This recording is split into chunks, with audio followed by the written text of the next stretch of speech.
We have a major update as Sharks GM Mike Grier reveals shocking details on his plans for this offseason, which has a lot of Sharks fans fired up. We're going to talk about everything Mike Grier said in his exit interview coming up on this episode of Sharks Digest. But before we get into it, we got to say we're on the road for 2,000 subscribers here before draft day. So if you're a big fan of the San Jose Sharks, you want to stay up to date on the latest news surrounding the team all offseason long, make sure you're down below and hit that subscribe button. But like I said, it is a big day to be a Sharks fans. A lot of fans are fired up. A lot of them are upset. It's a very gray area of what's happening right now because Mike Grier released a lot in his exit interview, and a lot of people are excited to hear what he said. And we're just going to dive into the first thing that he said in this interview today, and that is he said he's in no rush to name a captain for next season. He said it's like a sacred thing, and he thinks it's too soon to name a captain. And I think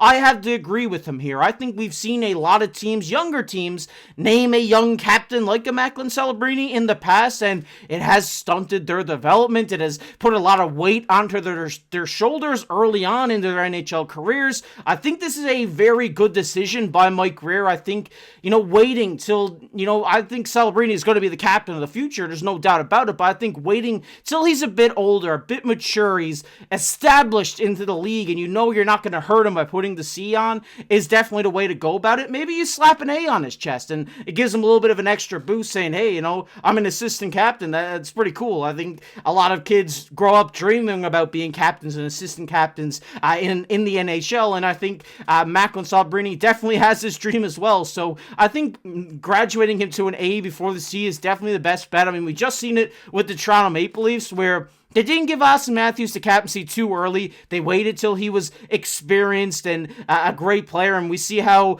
he has become as a captain in Toronto, which I think we're going to see follow suit here in San Jose. I think this was a very interesting comment, and a lot of people were, upset that we weren't going into next season with the captain, but I think for right now, you're better off not having one than just, putting a placeholder vet in charge for the remaining time while he does develop and become mature. I think leaving no captain, I see a lot of teams are starting to do that, is definitely the way to go here. But I want to hear your guys' thoughts on that down below in the comment section. We're going to move on to the next quote, and this is a very interesting one. Grier said last year at the draft, he was offered a massive trade for the number one pick, saying here, I got some good ones, probably some that were probably pretty comparable to the big trade that happened in the NFL. If anybody can explain that to me down below in the comment section, not a football guy at all. I'd love to hear that one. But I said, as crazy as a couple of them were, he didn't really think about it for more than 30 seconds. So he knew they wanted Mac, and there was no way he was trading this pick away. They wanted Macklin Celebrini. They knew he was going to be the star of this team for the future. He said, we offered some crazy trades, but there was no doubt in my mind that we weren't trading this away, which obviously worked out because Macklin Celebrini is quickly becoming a star in this league in only his first season, and I can't imagine what this team would be like without this guy. So I think it was a great call by Mike Grier to do that. But the interesting thing about this is he said if the Sharks get the number one pick, Grier said he's more than willing to entertain a crazy trade like he was offered last year. So maybe he doesn't quite rank, a Schaefer or Misa as high as he did Macklin Celebrini, and that's why he's more willing to entertain a pick or trade for this number one pick. Maybe it's because Schaefer is on some lists declared number one, some lists he's declared number two. Maybe if he gets an offer from a team that really wants Michael Misa and they know that they're not going to draft him, maybe they fall back in the draft, and maybe that they go out and get Schaefer later in the draft. I think that could be an option. I don't think it is the best option. I think if you have the number one pick, you're not trading for you to be in a playoff spot next year. I think you make this pick, you get Schaefer. This guy's going to be a generational defenseman. So I think if it's me in Grier's seat, I think I definitely keep this pick, depending on what comes your way. I mean, if you're offered a superstar and a bunch of picks, you have to take that. But I think as it is, I would definitely not do it. He said He's not trying to give it away, but he said at the top after Schaefer, it's probably more forward heavy, which he is correct there. I mean, Schaefer is like I said, once in a generation type defense prospect. So after him, it's all forwards. Like, I think it's Porter Martone is up on that list. I think Michael Misa is up on that list. There's a bunch of forwards that are there. So I think if they don't get the number one pick, I think they're going to be more inclined to trade it. I think if they have a 15% chance to get this pick, so they should get it. Hopefully, knock on wood, cross your fingers, because I think they get it and they draft Schaefer. I think there's no doubt about it that they trade that away. But I think if they more get a second pick, a third pick, a fourth pick, I think they'll be more willing to trade that away because of how forward heavy it is and how good of a forward core they already have with their young guys like Eklund, Smith, and Celebrini. So it will be interesting to see if they do make a trade at the draft, and will definitely make for interesting conversation leading up to. But moving on here to the next quote was from Max Miller.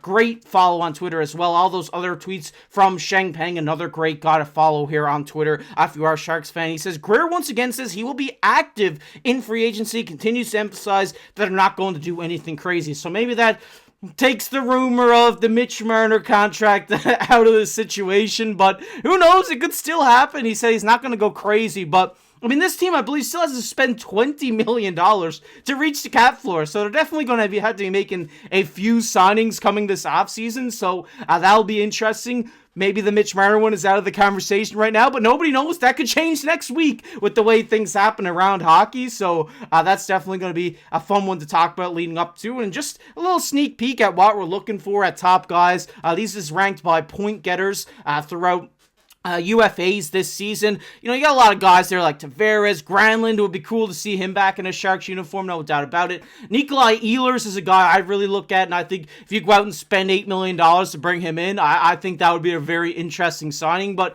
there is one guy down here on the bottom of the list, and Ryan Donato, who really had a fantastic season with the Chicago Blackhawks this year, and maybe if the Blackhawks don't see him signing him back, he's a UFA, I think he would be a great piece for this Sharks team, and I think you could get him in at fairly cheap, to be honest with you. I mean, what is he, 29? So if you could lock him up for a 5-year deal, you got him till he's 34, and I think that would be a great signing for Mike Grier. I think these are more the type of players that we're going to see him go after. We're not going to see him go after top dogs, but I could definitely see him go after some of these, mid-range type dogs here, definitely. But as the list goes on, there's a lot of vets here like Brock Nelson, Sam Bennett, Brad Marchand, Claude Giroux, Brock Besser, a lot of guys here that if you're looking to bring in a veteran presence and they're looking for maybe a payout, maybe they do come this way, that could be interesting as well. Brock Besser's another interesting name as well. Nobody really knows where he stands right now. I think he could be a very good piece for the Sharks team, but I don't see the Sharks going out and signing veterans at this point. I think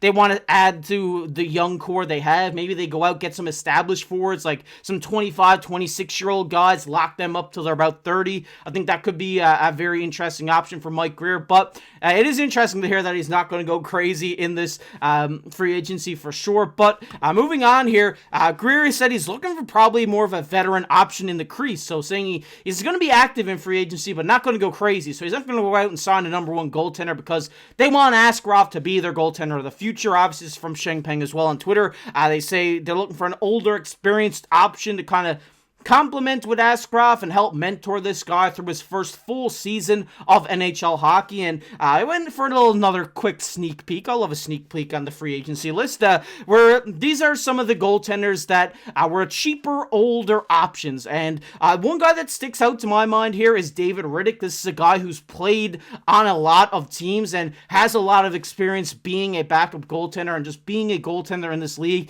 He was a starter at one point in his career in Calgary. Big save, Dave.